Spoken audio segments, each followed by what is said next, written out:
Ya, hadirnya LRT Jabodebek yang akan beroperasi pada tanggal 18 Agustus mendatang diharapkan dapat mendorong masyarakat menggunakan transportasi umum sehingga mengurangi kemacetan. Nantinya LRT Jabodebek akan beroperasi sebanyak 560 perjalanan dalam sehari dengan headway atau waktu tunggu kedatangan kereta rata-rata 3 hingga 6 menit. Hadirnya LRT Jabodebek yang akan beroperasi pada 18 Agustus mendatang diharapkan dapat mendorong masyarakat menggunakan transportasi umum sehingga mengurangi kemacetan. Menteri Perhubungan Budi Karya Sumadi berharap 140.000 orang berpindah menggunakan LRT Jabodebek dari kendaraan pribadi. Menhub menyatakan kehadiran layanan LRT Jabodebek sudah sangat dinanti-nantikan masyarakat di Jakarta maupun di kota penyangga seperti Bogor, Depok, Bekasi, dan sekitarnya karena mampu mempersingkat waktu tempuh perjalanan dari Jakarta ke kota penyangga maupun sebaliknya. Pasalnya, menggunakan LRT Jabodebek, masyarakat dapat memangkas waktu tempuh dari Depok dan Bekasi ke Jakarta menjadi sekitar 43 hingga 45 menit dari sebelumnya mencapai 2 jam. Kita mengharapkan paling tidak mendekati 140.000 masyarakat yang berpindah ke angkutan LRT ini. Kalau dengar bocoran, ya antara 20.000 sampai 25.000 kira-kira. Tapi kita akan menghitung, tentu hitungan ini itu tidak hasil hitung. Menteri Perhubungan tengah memperhitungkan terkait tarif LRT Jabodebek, namun pihaknya memperkirakan tarif LRT Jabodebek hanya mencapai 20 hingga 25 ribu rupiah untuk rute terjauh. Nantinya LRT Jabodebek akan beroperasi sebanyak 560 perjalanan dalam sehari pada hari kerja dengan headway atau waktu tunggu kedatangan kereta rata-rata 3 hingga 6 menit. Dari Jakarta, Yola Dwianti, Pandu Priyo, IDX Channel. Ya, PT KAI Persero menyiapkan 22 perjalanan LRT Jabodebek per hari dalam uji coba yang pertama. Sementara itu untuk tahap kedua akan ada 434 perjalanan kereta setiap hari.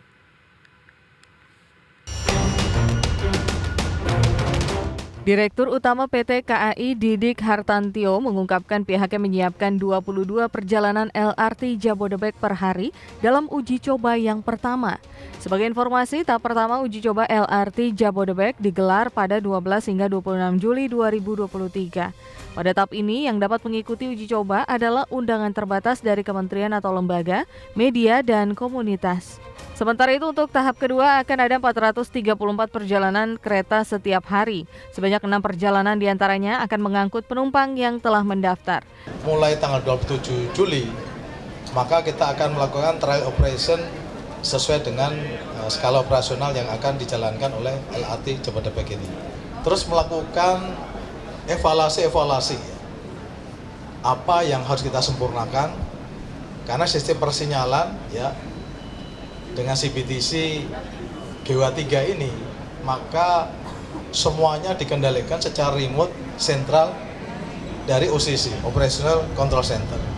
Nah, untuk itulah maka evaluasi akan kita lakukan terus ya sambil kita sempurnakan sehingga pada saat nanti diresmikan oleh Bapak Presiden 18 Agustus 2023 maka semuanya sudah berjalan dengan baik, tiketingnya, integrasinya, aksesnya, dan tadi pesan Pak Menteri, keselamatan dan keamanan betul-betul terjaga dengan sebaik-baiknya. Saat beroperasi nanti rencananya akan ada lebih dari 500 perjalanan LRT Jabodebek setiap hari kerja dengan waktu tunggu kedatangan paling lama 6 menit. Total ada 18 stasiun di wilayah Jakarta, Bogor, Depok, dan Bekasi. LRT menyediakan 2 lintasan, yaitu lintasan Cibubur dengan 4 stasiun, serta lintas Bekasi dengan 14 stasiun. Dari Jakarta, Yola Dwianti, Pandu Priyo, IDX Channel.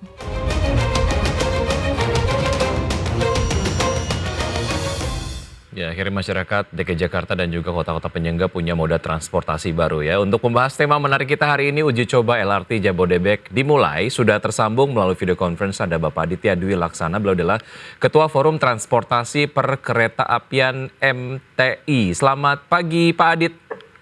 Selamat pagi Mas Niki. Apa kabar Pak? Salam sehat selalu, kabar baik. Baik, terima kasih sudah bergabung bersama kami di Market Review. Pak Adit, sudah coba LRT-nya?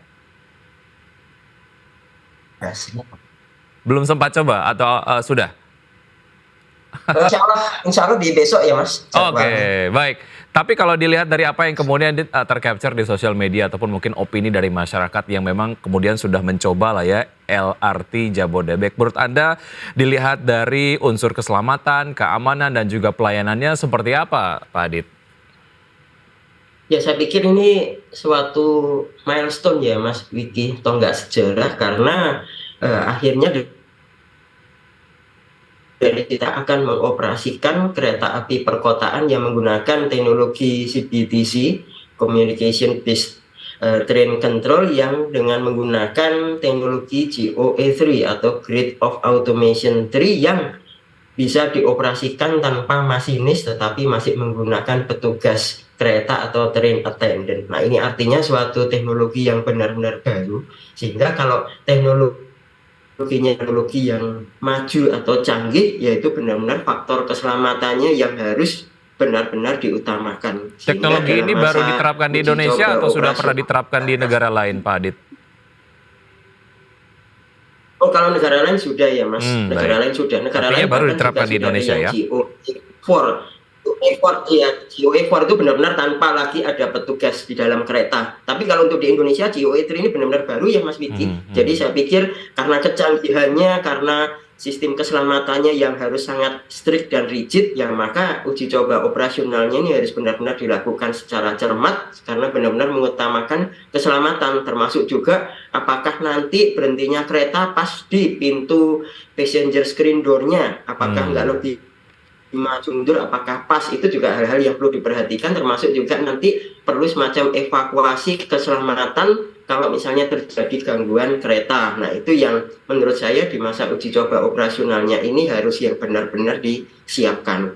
Nah saya pikir LRT ini dengan keterbatasan yang berupa sarananya yang ringan dengan speednya yang memang tidak bisa terlalu tinggi dibandingkan dengan MRT maupun KRL komuter lain, tapi setidaknya LRT ini punya keunggulan adalah dia menghubungkan dengan kota-kota penyangga atau suburban seperti Bekasi Timur, Bekasi Barat, Cibubur, Ciracas dengan pusat kota Jakarta yang di duku atas, sehingga harapannya masyarakat itu lebih memiliki kemudahan akses dari luar pinggiran kota Jakarta ke dalam kota Jakarta. Apalagi LRT ini kan lewatnya dibanyakan di median-median jalan maupun di pinggir jalan arteri nasional Mas Wiki, sehingga harapannya masyarakat itu mudah untuk akses ke gedung-gedung maupun kawasan komersial yang ada di sepanjang lintasan LRT. Oke, artinya momen uji coba ini adalah sebagai sebuah momen pembuktian kepada masyarakat gitu ya terkait dengan keamanan dan juga kenyamanan dari LRT Jabodebek ini gitu ya. Ketika kemudian memang sudah terbukti dan masyarakat juga sudah sampaikan bahwa memang aman, nyaman dan lain sebagainya, serta-merta ini akan membuat masyarakat punya selera lah ya untuk bisa menggunakan LRT sebagai moda transportasi umum.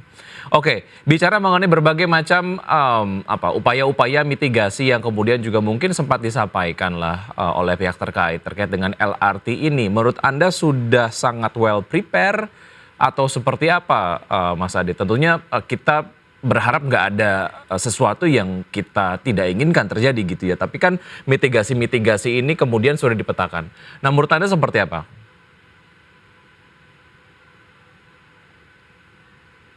Halo Mas Adit.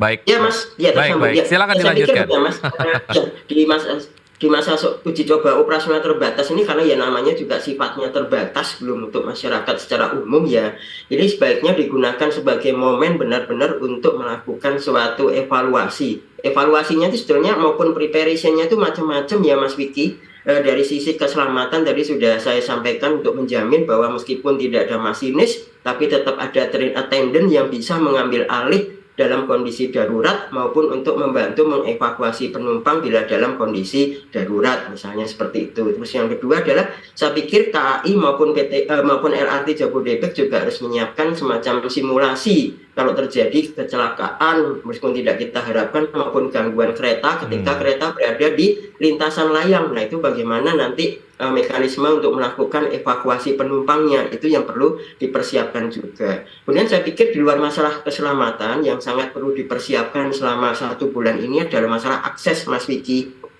Akses ke stasiun, apakah stasiun-stasiun yang ada sekarang, terutama seperti stasiun yang ada di pinggiran kota ya, atau di kota mitra penyangga seperti Bekasi Timur, Bekasi Barat, Cikunir, Cikunir 1, Cikunir 2, misalnya Jati Bening atau Ciracas, Harjamukti itu sudah memiliki akses.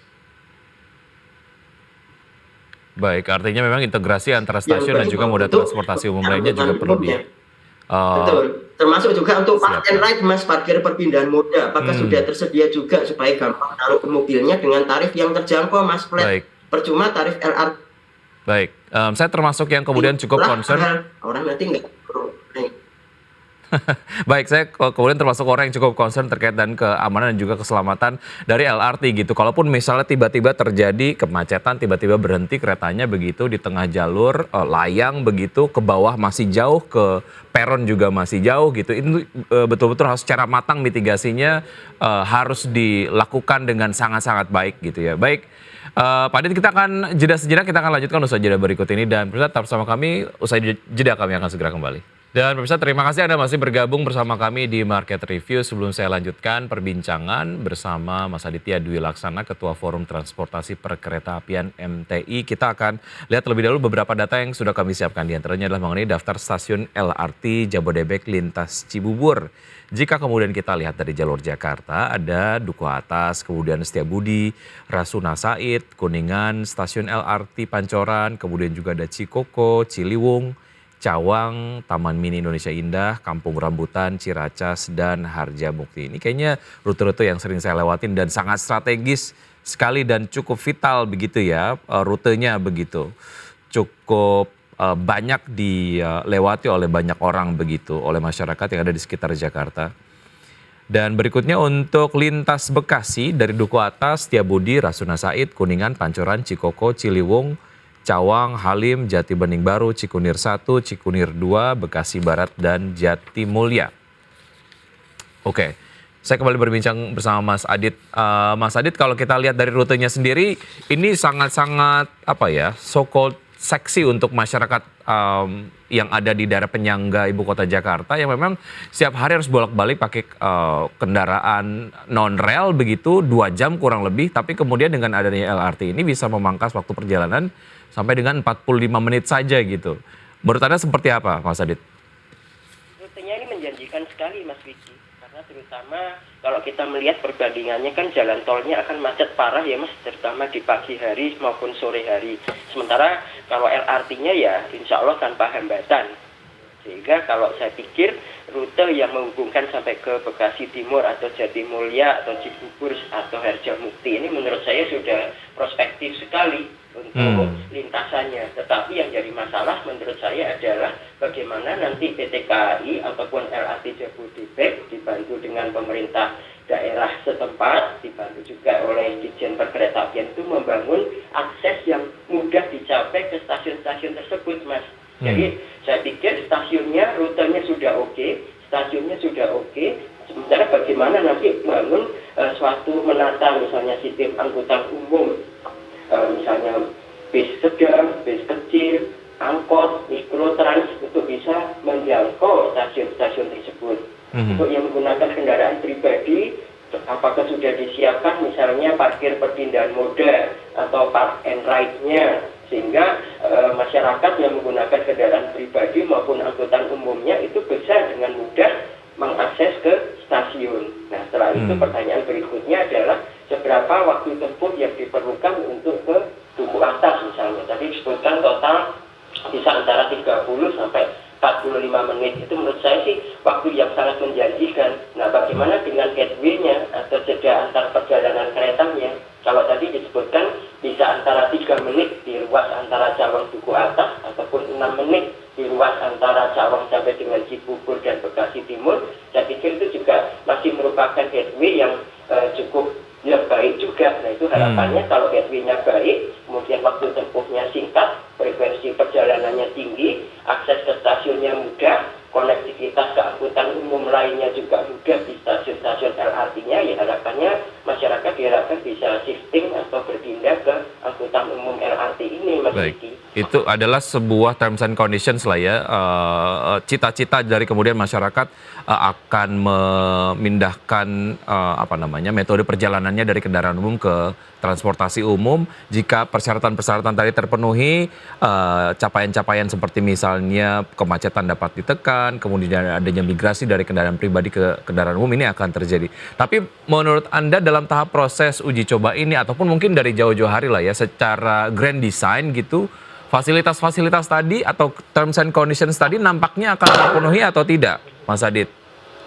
Ini masih dalam proses, Mas. Informasinya misalnya di Kota Bekasi kan ada angkutan namanya Transpatriot ya, Mas, bis Transpatriot. Nah, itu sedang ditata ulang untuk bisa menuju ke akses-akses ke stasiun, termasuk misalnya ke Cikunir 1, Cikunir 2 misalnya, ataupun juga Bekasi Barat. Terus kemudian saya pikir di daerah Cibubur, Ciracas, Harjamukti, nah parkir perpindahan moda maupun akses ke stasiun ya saya pikir dalam 1 bulan ini menurut saya kritikalnya fasilitas aksesibilitas dan konektivitas itu yang menurut saya harus dipenuhi supaya nanti di tanggal 18 Ya, targetnya 18 Agustus full beroperasi, fasilitas-fasilitas penyangga tadi optimis akan terselesaikan? Saya pikir sih itu waktunya memang cukup mepet, Mas. Tapi berkaca di kemarin juga MRT, berkaca juga di LRT Palembang, LRT Sumatera Selatan, ya memang ketika beroperasi secara komersial, fasilitas itu secara parah, Mas. Tapi saya pikir sebaiknya nanti 18. Baik. Kabarnya nanti di tanggal 18 juga akan diresmikan oleh Presiden Joko Widodo begitu ya. Sebaiknya ini kemudian terselesaikan secara baik keseluruhan dari fasilitas pendukung dan juga fasilitas utamanya dari LRT Jabodebek agar kemudian dapat beroperasi secara maksimal dan masyarakat juga betul-betul berpindah begitu ya dari transportasi pribadi ke transportasi umum LRT. Baik, kita masih ada satu segmen, kita akan lanjutkan usai jeda berikut ini Mas Adit dan bisa tetap bersama kami akan segera kembali. Terima kasih Anda masih bergabung bersama kami di Market Review dan saya masih berbincang bersama Mas Aditya Dwi Laksana, Ketua Forum Transportasi Perkeretaapian MTI. Saya lanjutkan Mas Adit soal pemerintah Kota Bekasi yang akan mendapatkan dana 38 miliar rupiah untuk pengembangan fasilitas integrasi LRT Jabodebek dengan moda transportasi lainnya. Ini akan digunakan untuk membuat 2 koridor bus Transpatriot. Sejauh mana ini kemudian menjadi sebuah langkah yang cukup ideal dan juga mungkin harus di copy paste lah di daerah-daerah yang lain. Memang sudah seharusnya begitu ya Mas Vicky, karena lintasan LRT ini kan lintas wilayah provinsi maupun kabupaten kota. Kalau LRT ini provinsinya ada DKI Jakarta, ada Jawa Barat. Untuk di Bekasi misalnya berarti kan ada kota Bekasi. Kalau di arah Depok nanti ke Bogor ya nantinya ada kota Depok, Kabupaten Bogor maupun kota Bogor. Bekasi bisa jadi nanti akan ada Kabupaten Bekasi selain kota Bekasi. Artinya untuk mewujudkan integrasi antar moda maupun konektivitas di stasiun-stasiun LRT ini perlu dukungan dari pemerintah daerah. Pemerintah daerah harus menata ulang maupun membangun moda transportasi yang terintegrasi dengan stasiun LRT. Sementara di sisi yang lain APBD dari kabupaten kota yang selain DKI Jakarta itu kan pasti APBD-nya juga sangat terbatas untuk digunakan membangun sarana transportasi yang terintegrasi. Nah makanya itu memang tetap perlu bantuan dari pemerintah pusat supaya pemerintah kabupaten dan kota di stasiun-stasiun yang dilintasi oleh LRT ini bisa kemudian menata ulang transportasi publiknya untuk memberikan kemudahan kepada masyarakat untuk menjangkau stasiun-stasiun LRT-nya, Mas. Oke, karena sebetulnya juga memang akan ada manfaat ekonomi jika kemudian penataan transportasi ini dilakukan secara serempak begitu ya. Waktu tempuh jadi akan lebih pendek, kemacetan juga bisa ditekan gitu. Kerugian ekonomi terkait dengan bahan bakar yang dihabiskan dan lain sebagainya juga bisa dapat ditekan begitu. Artinya ini secara value sebaiknya disadari oleh pemerintah daerah begitu ya, dan secara subsidi ini memang sudah tepat dilakukan. Baik, kita akan bahas mengenai tarifnya. Rp5.000 paling murah, kemudian Rp25.000 ini yang kemudian paling tinggi dengan rute yang terjauh begitu ya. Ini tunggu disahkan oleh Kementerian Perhubungan begitu. Nah, melihat formulasi dari harganya sendiri, menurut Anda seperti apa Mas Adit? Ya pertama yang jarak terdekat dulu ya Mas ya, yang Rp5.000 untuk 1 kilometer pertama. Nanti kan di kilometer berikutnya ada tambahan, kalau nggak salah bisa antara 700 sampai 825 rupiah per kilometer. Nah kalau tarif terendah 5.000 itu saya pikir itu tarif yang reasonable ya Mas, yang wajar. Karena kalau kita bandingkan dengan tarif LRT Jakarta dari Velodrome sampai dengan Kelapa Gading itu juga tarifnya flat Rp5.000. Kalau kita bandingkan dengan Transjakarta, tarifnya juga flat Rp3.500, tapi itu sudah tarif belasan tahun yang lalu yang menurut saya memang terlalu kecil juga karena memang sangat besar subsidinya. Tapi dengan catatan bahwa tarif yang LRT yang akan diberlakukan saat ini setidaknya bisa bertahan sampai 5 tahun ke depan atau bahkan lebih, sehingga itu tidak akan menyebabkan masyarakat merasa terlalu terbebani dengan tarif yang 5.000 untuk jarak dekat. Perlu diberikan subsidi tarif? Itu sudah termasuk subsidi. Oh baik, baik. Kalau tidak pasti lebih mahal lagi. Baik. Nah kemudian tarif terjauh 20.000 ya sampai dengan 25.000 itu berarti antara untuk menuju ke stasiun Cibubur Harjamukti maupun stasiun Bekasi Timur, stasiun Jatimulya. Mungkin perbandingannya saya pikir bisa dengan bis Royal Trans Premiumnya Transjakarta yang 20.000. Nah saya pikir kalau angka 20.000 sampai 25.000 itu menurut saya sudah tarif yang cukup reasonable, cukup wajar, dengan catatan Mas Vicky, dengan catatan satu bahwa para pengguna itu tidak dibebani oleh tarif-tarif tambahan yang terlalu mahal. Seperti saya sebutkan tadi, stasiunnya mudah diakses dengan angkutan umum yang murah atau terjangkau.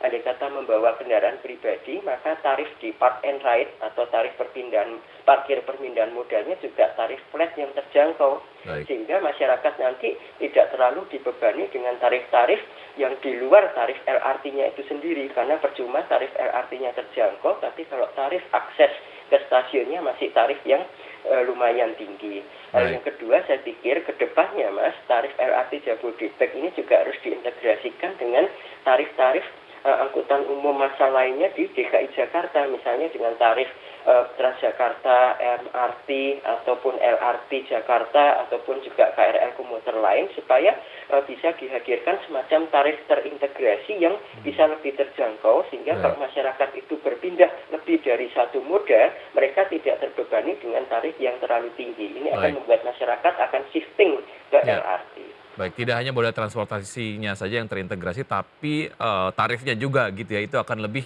kemudian membuat masyarakat tertarik untuk bisa shifting dari kendaraan pribadi ke kendaraan umum yang semakin kesini makin kemudian banyak perbaikannya lah. Mas Adi, terima kasih sudah bergabung bersama kami. Selamat mencoba LRT besok. Mudah-mudahan pengalamannya menyenangkan. Nanti kita mungkin bisa ngobrol-ngobrol lagi di lain waktu. Mas Adi, terima kasih. Sampai jumpa. Terima kasih Mas Vicky Adrian. Baik. Terima kasih undangannya. Baik.